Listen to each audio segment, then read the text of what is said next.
Let me paint you a picture.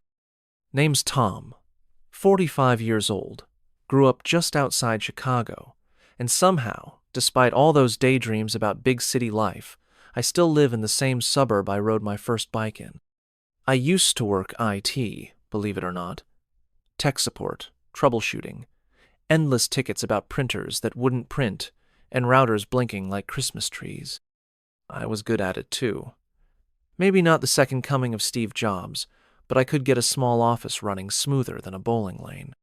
A few years back, I got out right before my hairline retreated for good, and right after the third company reorg in 5 years. Now, I do freelance consulting from home. It's mostly remote gigs, a couple of regular clients, pays the bills, keeps me busy without making me insane. We've got a decent house, 3 bedrooms, red brick, small backyard. You can hear the trains to downtown if you're outside after dark, which I kind of like. Makes you feel connected, even when you're just sitting on the patio watching the neighbor's dog do his business on your lawn. My wife, that's Claire. She's 41, still gets carded sometimes if she isn't wearing her reading glasses. Claire's a dietitian at one of those boutique private clinics, the kind where the coffee's free but the Wi-Fi password changes every day. She's smart, has a sharp sense of humor, and can make a roasted chicken taste like it belongs on Food Network. We've been married almost 20 years. Raised 1 kid together, Abby. She's in college now, living 2 hours south, and treating us like a monthly laundry stop and a bottomless ATM. I miss her, but if you ask Claire, empty nest just means more time for Pilates and podcasts. So, yeah, on paper, pretty normal, maybe even lucky. If you'd met us at a barbecue last year, you'd say, yeah, those two have it figured out. Shows how much you can tell from the outside. Lay. Anyway, this story really kicks off on a Thursday morning. Spring, early, still chilly enough that I can see my breath when I let the dog out, but not so cold that I regret living in Illinois. I'm up at 6, throwing gear into the back of my old Silverado rods, cooler, tackle box, folding chair. All the essentials for a weekend of pretending I'm a man of the wild, instead of a guy who Googles how to tie a fishing knot every April. Fishing trip, 3 days, tradition. Me and my buddy Sam, he's a firefighter, the kind of guy who looks good in every group photo and never complains about the weather. We've been doing this since before we could legally buy beer. He brings the stories. I bring the snacks. Balance. Lay. Inside, Claire's making coffee and sorting through her emails. She doesn't look up when I come in, just says, "Remember to take your cholesterol meds, and don't let Sam talk you into that fried chicken place in Rockford." I salute her with a banana and promise to behave, which makes her smile, just a little. She's dressed for work, slate gray slacks, crisp white blouse, hair in one of those business buns. She asks if I'll be back Sunday night or Monday morning. I say, "Depends on the fish. If I catch something worth bragging about, maybe I'll even text you a picture." She rolls her eyes but looks pleased. "Just try not to come back smelling like the lake." We do a quick dance around the kitchen, me looking for the travel mug, her dodging my backpack, and finally, I stop, take a breath, and hug her. "See you soon, Claire," I say. She hugs me back, warm and solid. "Have fun. Don't worry about anything here." Famous last words, right? Lay. I head out. Garage door groans shut behind me, and for a second I feel that old familiar sense of relief. Like I'm about to step out of my regular life and into something simpler. No emails, no bills, just me, the lake, and Sam's questionable jokes about trout mating habits. As I back down the driveway, I catch a glimpse of Claire through the kitchen window. She's already back at her laptop, tapping away. For a second, I wonder what's in all those emails. Patience? Recipes? Something more interesting than whatever I'm up to? But then the neighbor waves. I wave back, and the thought floats away. Lay. Now, here's the thing. Looking back, I realize there were clues. Little things.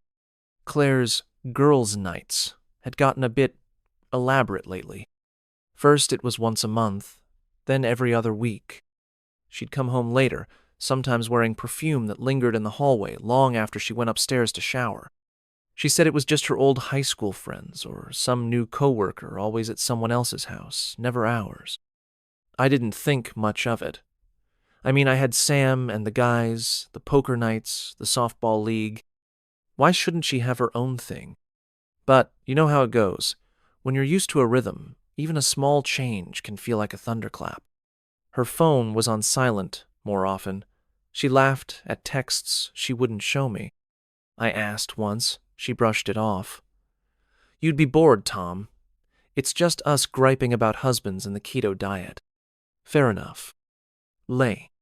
So, that's where I was.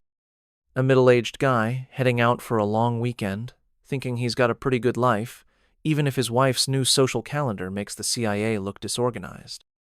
No real worries, no big suspicions. Just fishing rods, a coffee to go, and a plan to get away from it all for a couple days. If only I'd known what was really brewing back home.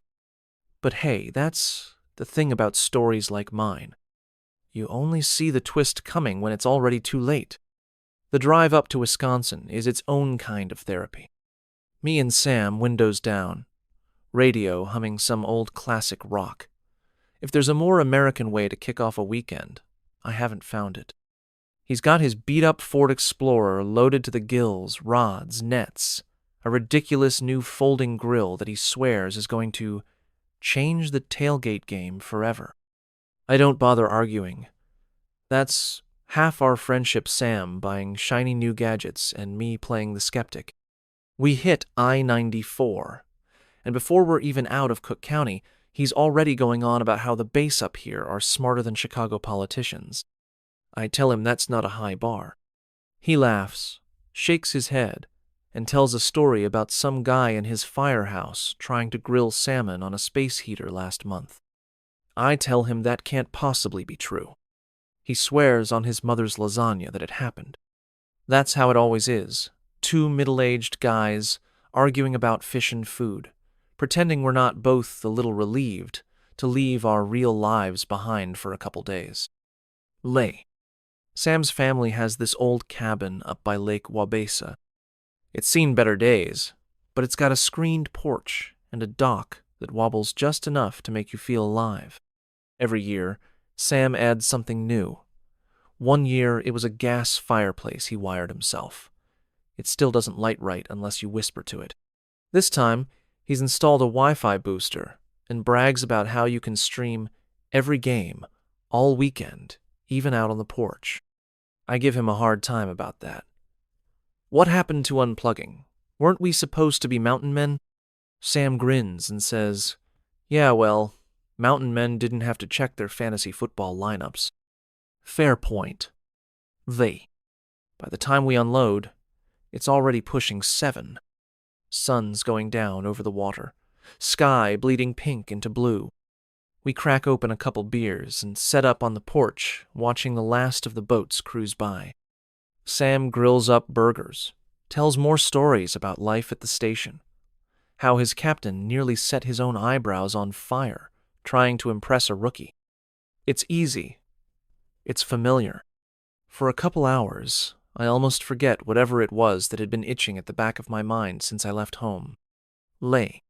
Then, somewhere between the second beer and Sam's third retelling of the Great Ice Auger incident, something changes. He goes quiet. Not ran out of stories quiet, but just remembered something important quiet. I notice he keeps glancing at his phone. Then, after a minute or two, he excuses himself and disappears inside. I figure he's just texting his kid or looking up a recipe, but when he comes back, he's carrying his old laptop. He doesn't say anything at first, just sets it on the table and fiddles with the trackpad. The screen's glowing in the dusk, throwing shadows up under his eyes. He looks nervous. That's not like Sam.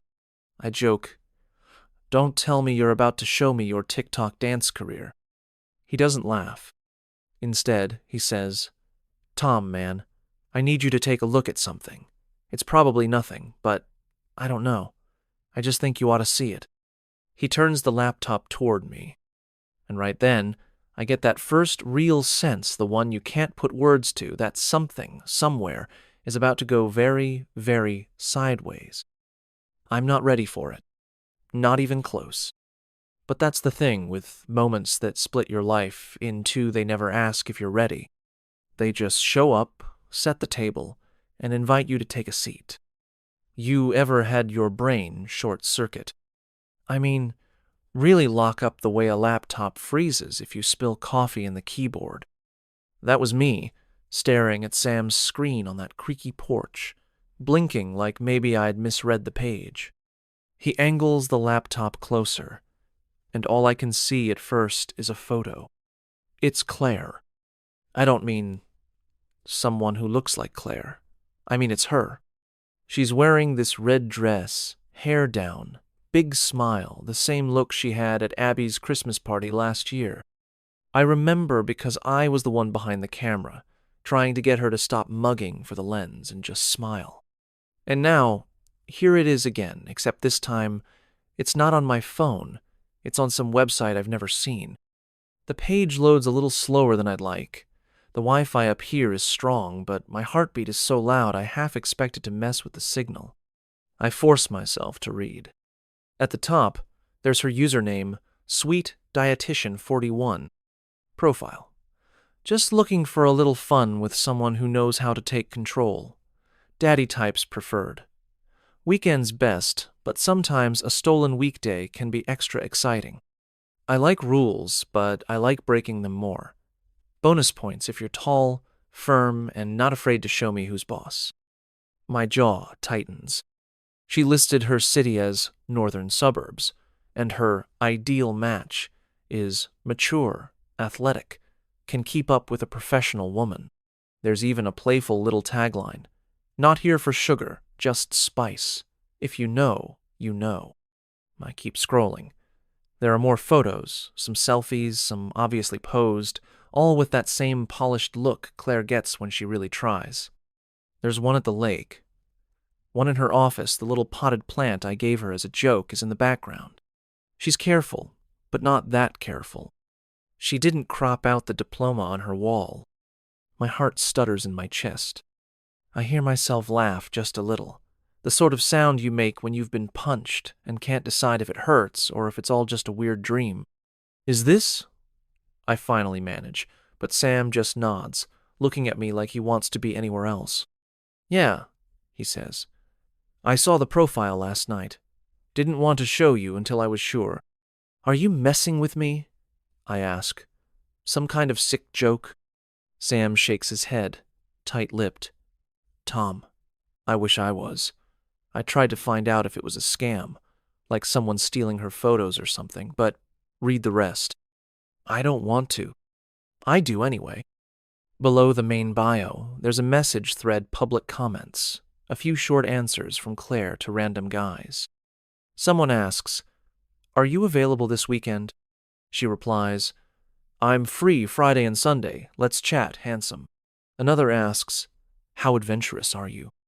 She writes back, Let's just say I like surprises, especially if I don't have to do the planning. Some of the guys are clearly younger, trying to sound older. One calls her Miss C. Another says, Do you really want a daddy, or are you just here for attention? She answers, I want someone who knows what he wants. The rest can stay in the kiddie pool. I scroll further. She's got a link to a playlist called For My Weekend Mood. There's a song I recognize, something she used to play while cooking. The details line up. Too many details. I sit back. My head feels heavy, like I'm underwater. The porch creaks. Sam's breathing is louder than usual. Could it be fake? I ask, not really expecting an answer. I checked, Sam says quietly. Site's legit. I even found a couple women from the station on there, and trust me, they're not fakes. It's mostly married people, or people who say they're married, discreet only, that kind of thing. He pauses, then adds, I didn't know what to do. Figured you deserved to know. I rub my face with both hands. It's a gesture my dad used to do, like he was wiping the day off his skin. Okay, I say, but my voice cracks.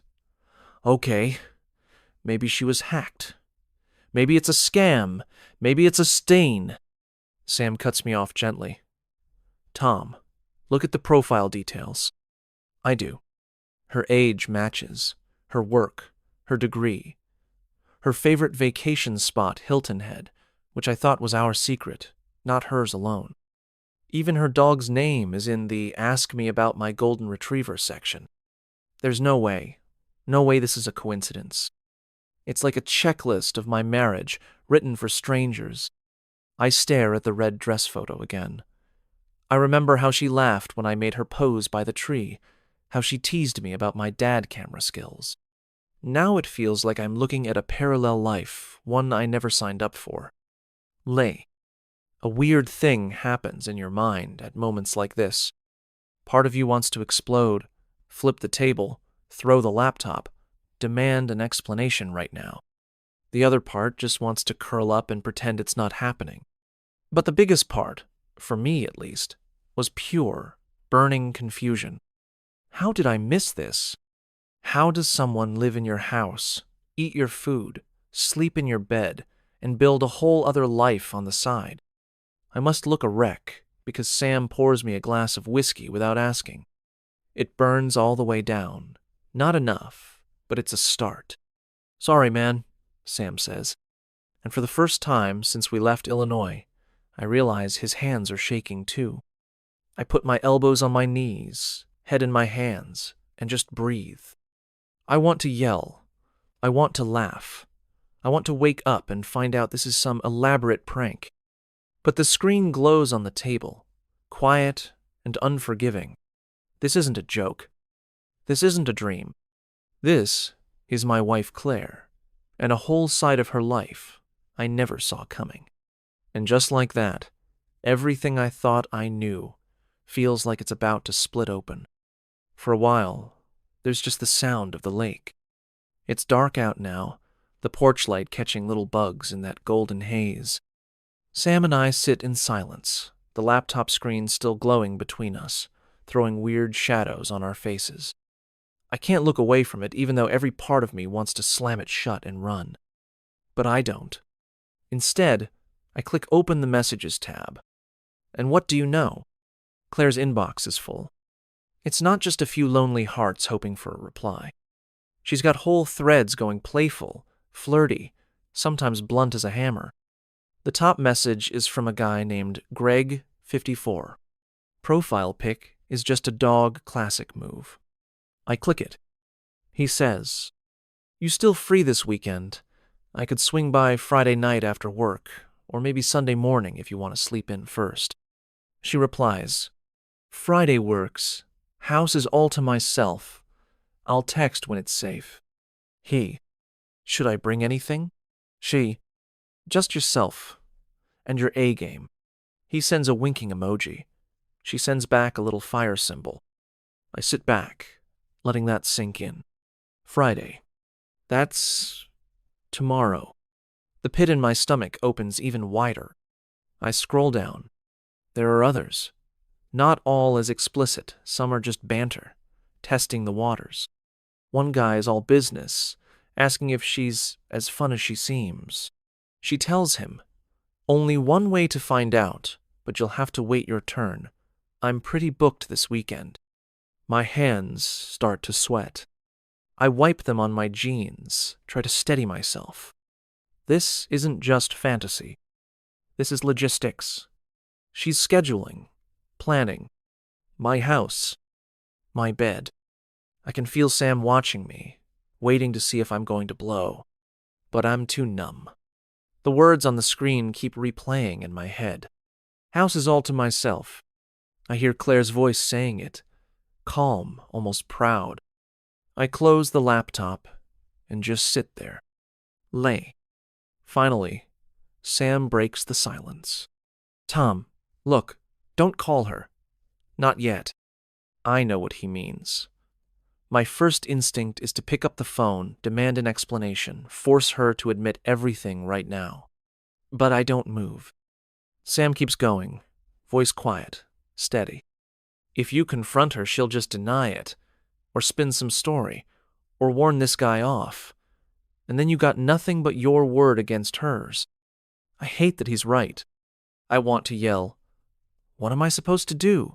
Just sit here and let her? But the words get stuck somewhere between my lungs and my throat. Sam leans in. Listen, if you want proof, real proof, you gotta see it for yourself. I look at him, and for a moment I see the same pain in his eyes. He went through something like this once, years back. He never talks about it. But I remember how wrecked he was, how long it took to put himself back together. He says, "You've got one shot, Tom. She's expecting you to be gone till Sunday night, right?" I nod. Then she'll be relaxed. She'll let her guard down. If this guy shows up, you'll know for sure. No more guessing. You'll have your answer ugly as it is. I stare out at the lake, lights from the far shore flickering in the distance. You think I should just spy on my own wife? The words taste bitter. Sam shrugs. I think you deserve to know the truth, and you're not going to get it from a text message. He's right.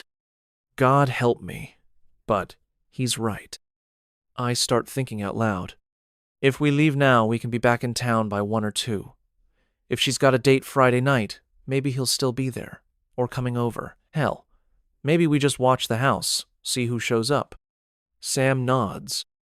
We don't need to bust in, go full Jerry Springer. Just get eyes on the place. Maybe snap a photo, something. Enough to make it real. For you, for a lawyer if it comes to that. The reality hits me. A lawyer. It's not just heartbreak now. It's a war plan. I feel cold, but at least I have a plan. Something to do, something to focus on. Sam pulls out his phone, starts mapping the fastest route back.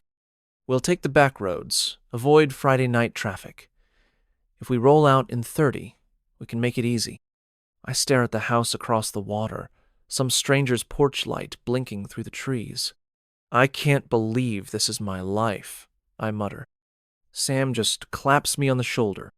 Join the club, buddy. Nobody ever does, until it is. I go inside, gather my stuff, toothbrush, wallet, my bag that still smells like campfire and cheap whiskey. I try not to picture Claire at home, prepping for her guest. But the images creep in anyway. We kill the lights, double-check the locks. Sam throws the last of the burgers in a cooler. No sense letting good food go to waste. We pull out of the drive, tires crunching the gravel, cabin lights shrinking behind us. The drive is quiet. We don't say much. Every few miles, Sam asks, "You good?" I just grunt. What am I supposed to say? Somewhere south of Madison, the sun comes up, burning the mist off the fields. I realize this is the first time in 20 years I don't want to go home. But I have to. Because now I need proof. Because now, finally, I need the truth. We hit the edge of town just after 1 in the morning. There's a weird, dead calm to the suburbs at night. The streets are empty. The lights in people's windows mostly out. You'd think it would feel comforting, familiar.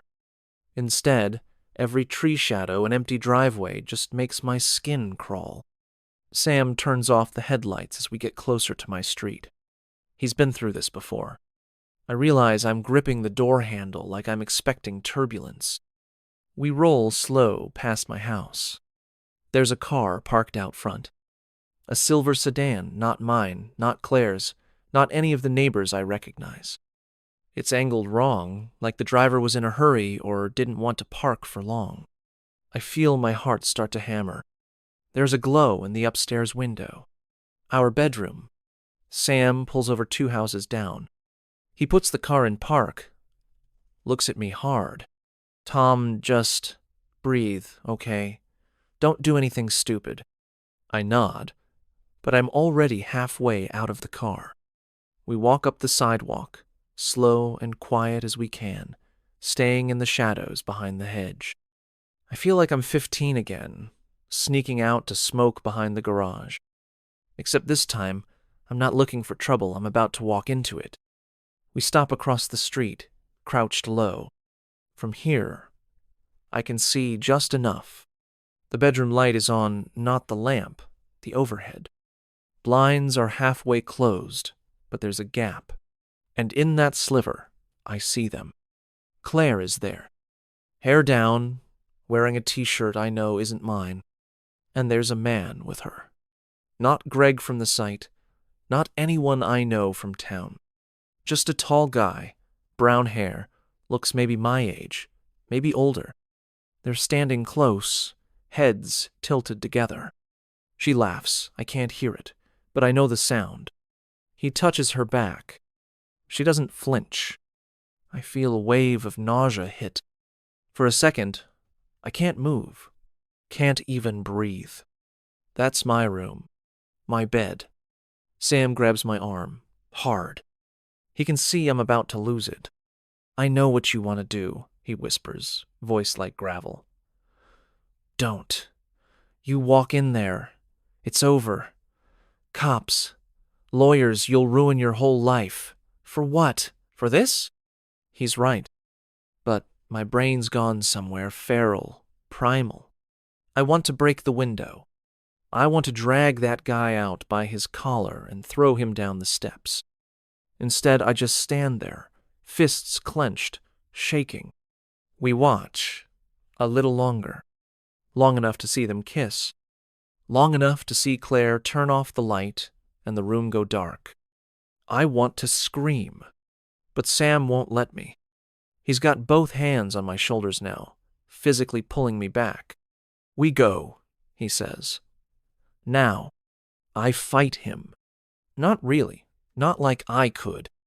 But I struggle, just a little, because it feels like if I let go now, I'll never get the chance again. He doesn't budge. Come on, Tom. This is proof. It's what you needed. But if you go in there, you lose everything. He's right. Of course he's right. I let him steer me away. We slip back down the sidewalk, keeping to the dark, until we're back at his car. I slump into the passenger seat, hands numb, chest tight. We drive away, slow and quiet. Neither of us says anything for a long time. We end up in an empty grocery store lot, lights buzzing overhead. Sam finally breaks the silence. You did the right thing. I know it doesn't feel like it, but you did. I stare out the window, watching the night roll by. In my mind, I keep seeing Claire's face. The way she looked at him. The way she smiled. I wonder if she ever smiled like that at me. If she ever will again. Sam sighs and puts a hand on my shoulder. We'll figure this out. You're not alone. I nod, but I barely hear him. All I can think about is the house I can't go back to, the marriage I can't fix, and the life I thought I had. Slipping away, one dark street at a time. I didn't sleep much that night. Sam made up the pullout in his basement, tossed me an extra pillow, but I just lay there, staring at the ceiling. Every time I closed my eyes, I saw the bedroom window, the car in front of my house, Claire's face as she smiled at a stranger. By 3 a.m., I was up, pacing. At 4, I was on Sam's porch, drinking coffee that tasted like burnt charcoal and wondering how my life had gone sideways this fast. Sam found me around 6. He sat next to me, handed me a bagel, and didn't say much. Didn't have to. Sometimes all you need is someone to share the silence. When the sun was up, Sam got serious. Listen, he said. You need to think straight now. She's not the same Claire you married. Don't do anything stupid. Don't text. Don't call. Don't go back there. He watched me, making sure I was actually hearing him. Trust me, he said. Right now your job isn't to get revenge or closure. It's to protect yourself. He wasn't wrong. Sam went around the house, gathering anything sharp or dangerous old habit, maybe, but one I was suddenly grateful for.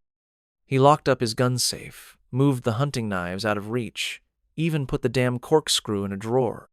"I know you're not the type, Tom," he said, "but I've seen what shock can do. We're not taking any chances." He was treating me like a broken thing, but I didn't argue. I felt broken. Lay. When I was steady enough to sit at the kitchen table, Sam opened his laptop and started typing. "Step 1, he said.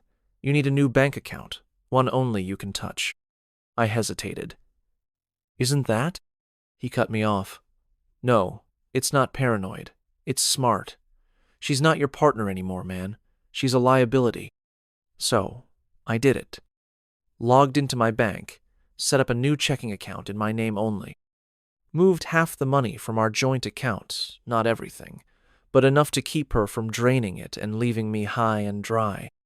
Sam watched over my shoulder, coaching me through every step. "Leave enough for the bills," he said. "Mortgage, utilities, her car payment. You don't want to trash your credit, but don't make it easy for her to screw you either." It felt cold, calculated. Not how I was raised to handle marriage. But that was the point, wasn't it? Marriage was over. This was survival.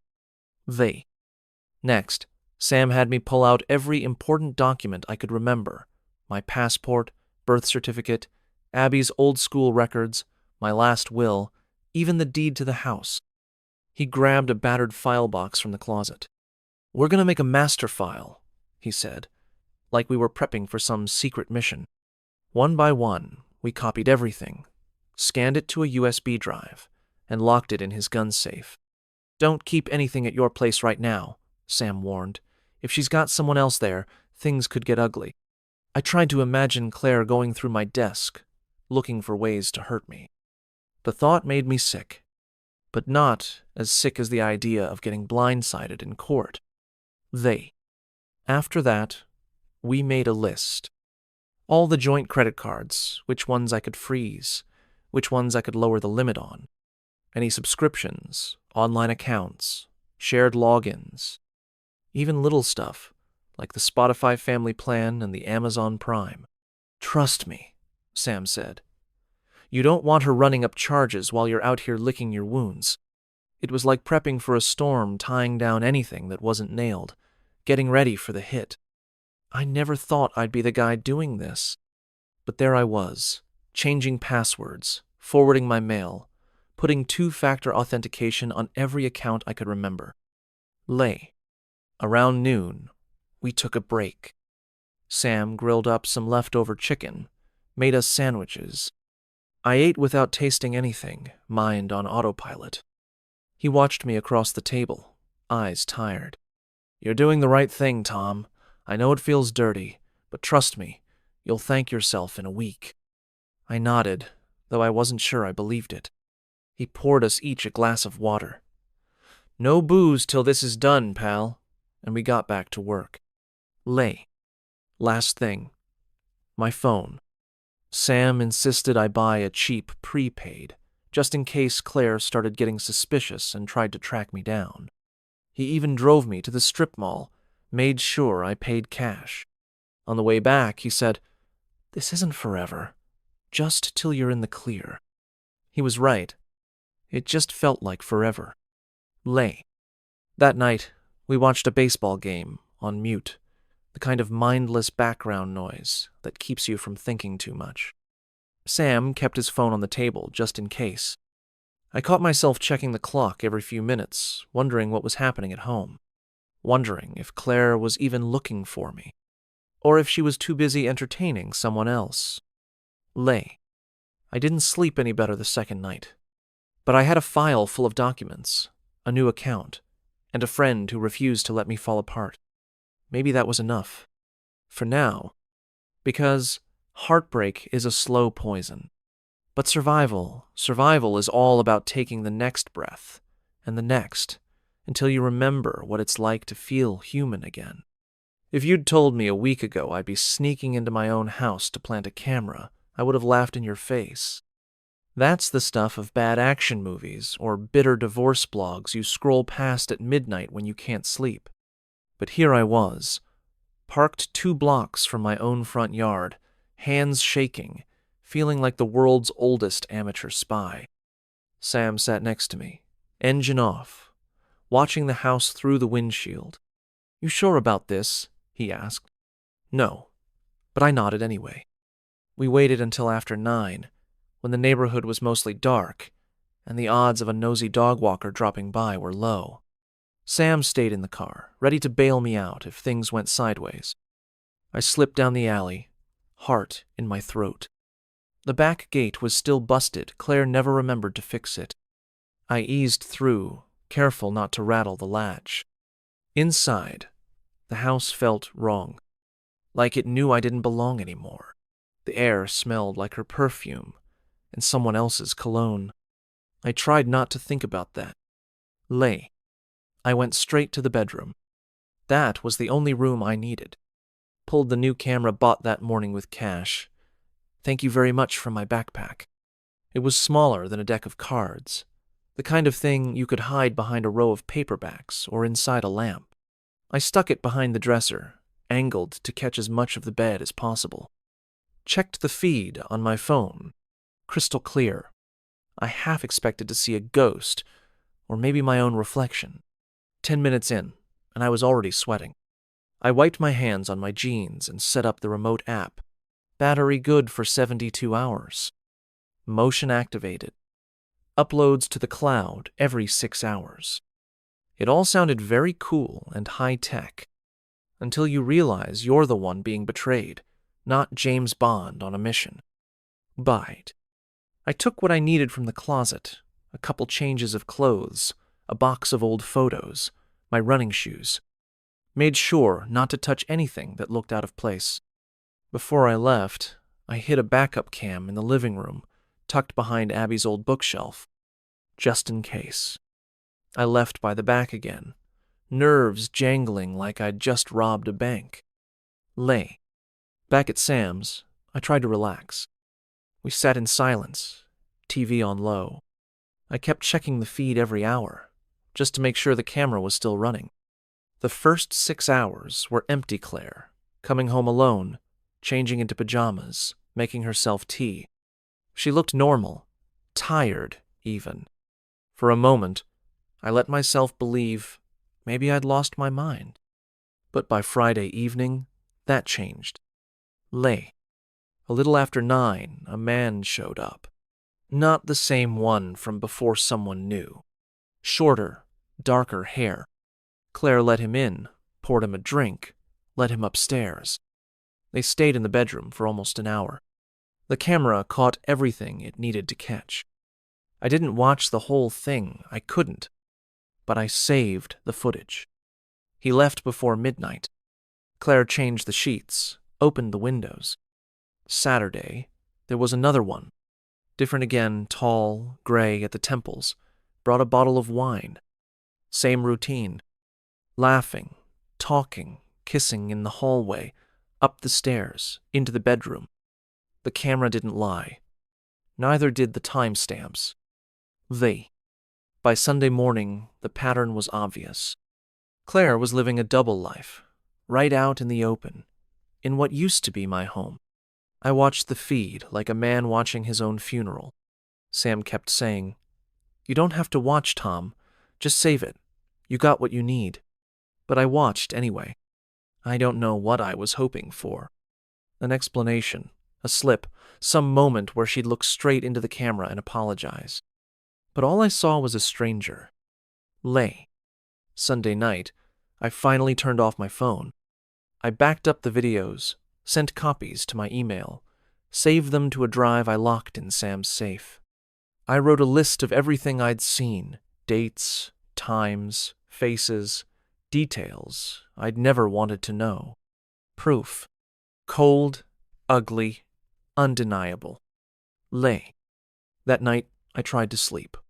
Didn't work, of course. My brain kept looping through the footage, the voices, the laughter that wasn't meant for me. But I had what I needed. No more second guessing, No more denial. Just facts. Just the bitter, brutal truth. And the tiniest, coldest part of me felt relief. Because now I could finally stop wondering and start fighting back. There are certain phone calls you never think you'll make. For me, dialing up Martha Nichols was one of them. I'd known Martha for years. She's Abby's friend's mom. Used to show up at soccer games in a business suit and running shoes, yelling at the ref louder than anyone. Tough, sharp as glass, a divorce lawyer with the bedside manner of a drill sergeant. She picked up on the third ring. Her voice was all business. "Tom, this is a surprise." "Hi, Martha," I said, and just hearing her voice made my mouth go dry. Can I come in today? It's about Claire." A pause. I swear I could hear her turn away from her computer. "Let me guess. You want this quiet and fast, and you've got your own evidence, not just a story." I managed half a laugh. "Yeah, something like that." Bite. Her office was in a strip mall, tucked between a real estate agency and a taekwondo dojo. I showed up early, hands clammy, camera bag under my arm. The waiting room smelled like lemon cleaner and burnt coffee. Nobody looked happy. When Martha called me in, she didn't waste time on small talk. Just motioned to the chair and flipped open a yellow legal pad. "All right, Tom, lay it out." I did. The whole mess. The website. The messages. The camera. Sam. She listened, scribbling notes, only stopping to ask for dates and times. She never blinked at the details, just kept moving, methodical and unflappable. When I slid the flash drive across the table, she plugged it straight into her laptop. Clicked through the files, stone-faced. "Good," she said finally, like I'd just passed a test. "That's more than enough. You've got visual, written, and timeline evidence. The law is on your side." I felt something ease in my chest. Not relief, just a tiny gap in the panic. She leaned back in her chair, folding her hands. "Here's what happens next. You do not call Claire. You do not text. You do not show up at the house, no matter how tempted you are. You do not speak to her friends, or your daughter, or anyone who could be used against you." She fixed me with a look that could have frozen water. "From now on, you're a ghost.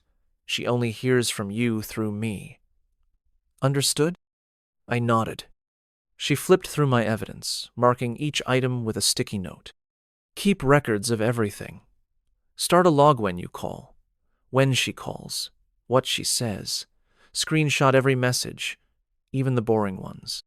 If she tries to drain your joint accounts or run up the cards, let me know immediately." I swallowed. "What about Abby?" Her face softened, just for a second. "Not her fight. Not yet. We'll cross that bridge. For now, you protect yourself. I'll handle the rest." She gave me a folder with her retainer forms, a copy of my rights, and a list of emergency procedures that read like a disaster manual. I signed everything, trying to keep my hand from shaking. "Tom, listen," Martha said, her voice a notch quieter. "You're going to feel like hell for a while. Don't do anything that feels good in the moment but ruins you long term. That means booze, threats, ugly texts, late-night drive-bys. I've seen it all. Don't give Claire or her new friends any ammo." She paused, searching my face. "You want to win? Stay boring. Let her make the mistakes. Lay." I left her office with a paper bag full of forms and a head full of static. Everything felt fake, like I was just an actor reading the lines for someone else's tragedy. Back at Sam's, he tried to distract me with a ball game and bad pizza. I went through the motions, checked my new phone, logged into my new account, watched the sky outside shift from blue to gray. Sam asked, "What did the lawyers say?" I told him. He nodded. "That's good advice, Tom. Keep your head. Don't let her pull you off balance." I stared at the TV, barely hearing the score. Lay. That night, lying in Sam's spare room, I replayed everything Martha had said. Don't text. Don't go back. Don't let anger steer the wheel. I felt empty. Not angry. Not even sad, just done. It was like there was a wall around my heart now, holding the real pain at arm's length. But deep down, under the numbness, something else had started to grow. Resolve. I couldn't save my marriage. I couldn't get back the years. But I could damn well make sure I walked out with my head up. Even if, for now, I had to do it alone. The moment had to come sooner or later. Martha filed the papers Monday morning, and by the time Claire got the envelope from the process server, the shockwaves hit instantly. I could feel it from miles away. My phone lit up with missed calls, texts, voicemails, all from Claire. I didn't answer. Didn't even listen. Martha had told me, "Let her lawyer talk to me. If she shows up at Sam's, don't open the door. You're not her sounding board anymore." But still, it was impossible not to watch the fallout in real time. Her first message, frantic. "Tom, please, call me. I need to talk. Please, this isn't what you think. I'm sorry. I'm so sorry. Can we just talk? Please." Then, angrier. "I can't believe you would do this without talking to me first. After everything we've been through, don't you at least owe me a chance to explain?" Then, pleading. "Please, Tom. I made mistakes, but it's not what you think. Let's meet. I'll tell you everything. I still love you. Please don't do this. I need you. I can't lose you." Every message a different emotion. Desperation, confusion, rage, heartbreak. Like watching someone drown from behind glass. I didn't reply. Didn't even type out a message and delete it, though my hands itched to. Sam saw me staring at the phone.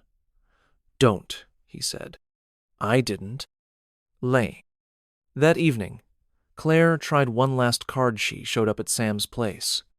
I saw her car pull up from the front window, engine running, headlights washing across the driveway. She got out, shaky, hair pulled back, red-eyed. Sam answered the door. "He's not available," he said, voice flat. She tried to push past him. "Sam, please, just let me see him for 2 minutes. I just need 2 minutes." He shook his head. "Not happening, Claire. I'm sorry." She stood there, breathing hard, eyes flicking past him, looking for me. Her voice dropped. "Tom, I know you're in there. Please, you can't just cut me off. Don't I deserve a chance to explain?" I stayed in the kitchen, out of sight. For a split second, I almost stepped forward. Almost. But then I remembered the look on her face in that bedroom window. The messages. The lies. No. Sam closed the door soft, but final. We stood in silence, both listening to the sound of her car backing out and disappearing down the block. Lay. That night, I got an email from her. A long one. She tried everything. Said she felt alone, that the house had gotten too quiet with Abby gone, that she made a terrible mistake, that she never wanted to hurt me, that she didn't know how to stop. She blamed the stupid website, said it started as a joke, said she never planned on actually meeting anyone, and then it just spiraled. She said she was sorry, over and over, that she'd do anything to fix it. She offered explanations, manipulations, half-truths, whatever she thought might bring me back. I read it twice. Then I forwarded it straight to Martha and deleted it from my inbox. Bide. Martha called the next day. "Don't feel guilty. Don't answer. You're not responsible for her feelings now. She made her choices, Tom. This is about protecting yourself." She was right, but it still stung deep in my chest, like pressing a bruise that never heals. Lay. A couple days later, Claire sent one last text. "I can't sleep. I can't eat. Please, just talk to me. Just once. Please." I stared at the screen a long time, but I didn't reply. Something inside me had changed, quietly but completely. There was no anger left, not even heartbreak. Just this cold, clear distance. Like watching my life through a window, and finally realizing I could walk away. Claire was still out there, somewhere in town, trying to find her footing in a world that didn't include me. I felt sorry for her in a distant kind of way, but I didn't miss her. Not really. It was over. For both of us. Moving day wasn't dramatic. There was no screaming, no dramatic throwing of wedding photos, no rain pouring down as I loaded my stuff into a borrowed pickup. Just a box of kitchen gear, 2 suitcases of clothes, my laptop, and a stack of Abby's old textbooks I couldn't bring myself to toss.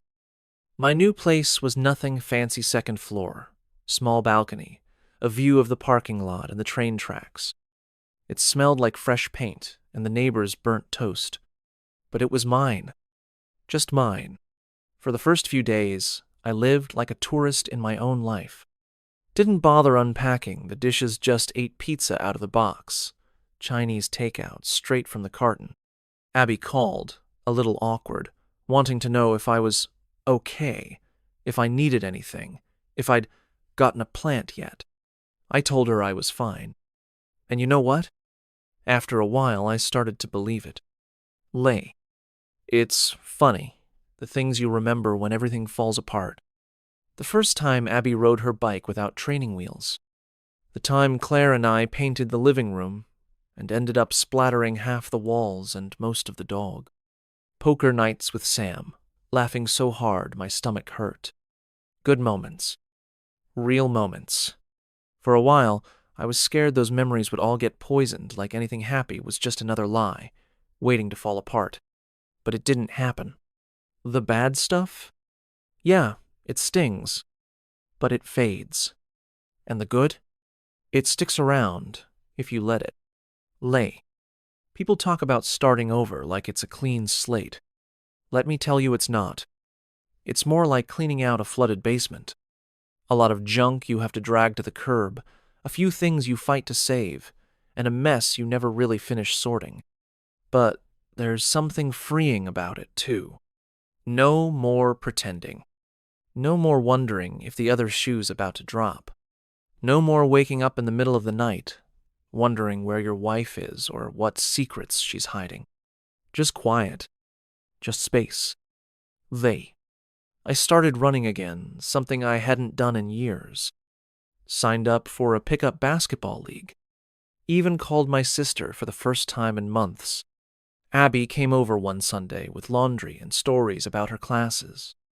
We ordered burgers, watched some old movie, didn't talk about the divorce at all. It was perfect. Sam checked in every few days, dropping off leftovers and bad advice. We made plans to go fishing, one of these weekends. Just like always. Only now, nothing was holding me back. I won't pretend I'm healed. Not yet. Some mornings, I still wake up and reach for the other side of the bed. Some nights, I replay old arguments in my head and wonder if I missed a sign or if it was always going to end this way. But here's the thing. For the first time in a long time, I can breathe. Nobody's lying to me. Nobody's waiting for me to leave so they can bring a stranger into my home. I'm not angry anymore. Just done. And honestly, it feels pretty good. The last time Sam came by, he found me sitting on the balcony, feet up, a half-packed tackle box at my feet. He grinned. So, you ready to hit the lake tomorrow? Or you got another crisis planned? I laughed. Buddy, the only thing I'm planning is to catch something bigger than your last fish. And maybe keep my phone off for a while. He clapped me on the back. That's the spirit. We sat there, not saying much, just letting the quiet settle in. As for Clara, she left town, moved in with her mother out in Indiana for a while. Word is she's seeing a therapist, trying to put herself back together. I wish her well. I really do. But her story isn't mine anymore. And me? I'm figuring it out. One day at a time. I don't know what's next. But for the first time in years, I get to decide. And if I want to spend every weekend out on the lake, with the phone turned off and the sun on my face, well, there's nothing stopping me now. Not a thing.